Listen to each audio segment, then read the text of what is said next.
guys, John V from PhoneArena here. You're watching our video review of the Samsung Gear Live. It's pretty well known that Samsung has experience when it comes to making smartwatches. They've already came out with the Galaxy Gear last year, and most recently their second generation line of Tizen powered smartwatches. But they're teaming up again with Google when it comes to the Samsung Gear Live, which is powered by the new Google Wear platform. Samsung clearly has an experience when it comes to designing smartwatches, as the Gear Live borrows some of the same elements that we've seen already with the Gear 2. So essentially it has the same shape, size, comfort, weight, and premium construction as Samsung's Tizen powered watches. The best part about it is that it has a sophisticated look which we don't mind showing off to people. It just feels solid. As for the wrist strap, Samsung opted to go with something a little bit different compared to the clasp that we saw with the Gear 2. Instead, it's basically a snap-on one. The display here is the same one found in the Gear 2. It's a 1.63-inch 320 by 320 Super AMOLED display. It's without a doubt one of the highlighting elements of the smartwatch. It's detailed, it's sharp, has nice wide viewing angles, and has a very pleasant iridescent glow in the dark, so it really stands out. But when it comes to outdoor visibility, it tends to get washed out, so you're going to need to shield it just to view what's on screen.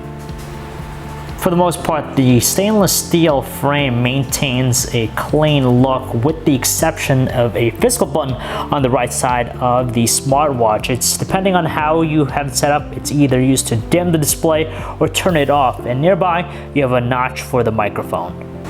One thing that separates the Gear Live over the LG G Watch is that it features a heart rate sensor. Now we appreciate that it's on here, but we still find it to be a very novel thing.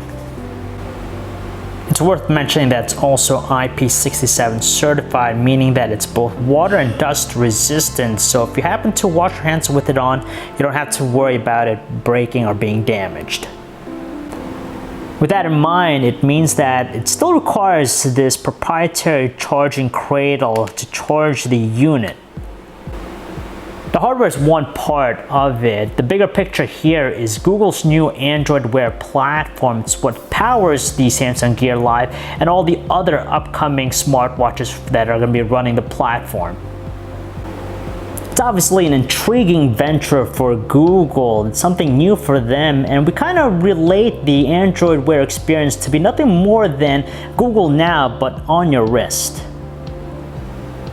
Whatever notifications you get on your smartphone, it's going to be pushed here to the Gear Live, and that's essentially what it is. You just swipe through the various notifications, so if you get a text message, email, or even a traffic alert, it's going to pop up in here. Now, it's wonderful that it's discreet in the way that we don't have to constantly check our smartphone, but the functionality or the extended functionality is limited, just because 9 in 10 times, the only thing we're left able to do here is just to open up the app on our phone.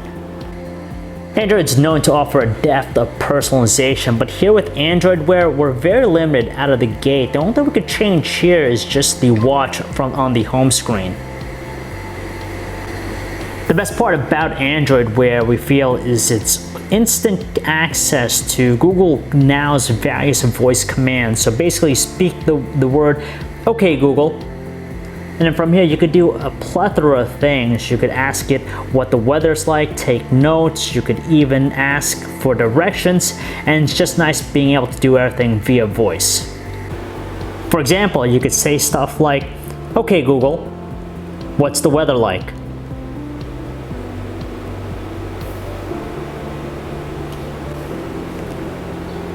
Convert 145 pounds into kilograms.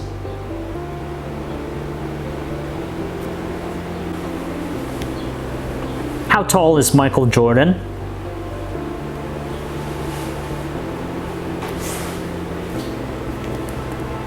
What's the meaning of life?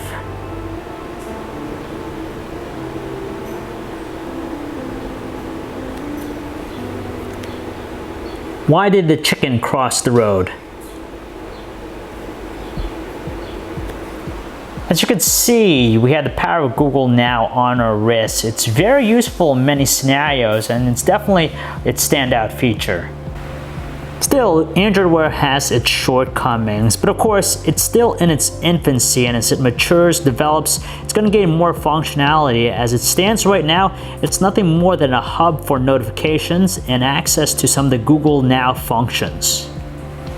Okay, it's great that it acts as a fitness tracker too, so it measures the amount of steps we take, but it doesn't do anything more than that. The data is just here on the smartwatch. It doesn't even give us any coaching guides or anything more than that. Likewise, we could say the same thing about the unit's built-in heart rate sensor. It really doesn't do anything much and only adds to its geek cred. Luckily, we're slowly beginning to see more apps become compatible with Android Wear in the Google Play Store. So down the road, we could expect to see some added functionality to the platform, but in its current incarnation, it's kind of lacking the comprehensive toolset to make it versatile. By default, the screen is set to always on, but when it's not used after a while, it goes into a dim status mode to preserve battery life. Unfortunately though, its 300 milliamp hour battery is only able to give us 1 day of normal usage out of it, so you can expect to have nightly charges with this one. The design is elegant, the specs are decent. It's just basically Google Wear that's limiting the Samsung Gear Live from reaching that elite status. Though down the road, we're hoping that the tweaks with the platform will really make it more complete. Thankfully though, pricing is very manageable with the Samsung Gear Live. It's cheaper than the LG G Watch at $200, and it's kind of crazy thinking about that just because you're getting a more premium looking smartwatch, higher resolution screen, and you also had that added functionality of being able to check your heart rate with the sensor. Again, those are just things that the LG G Watch lacks. So if you guys want to learn more about the Samsung Gear Live, you can check out our website, PhoneArena.com. It's John V. Thanks for watching.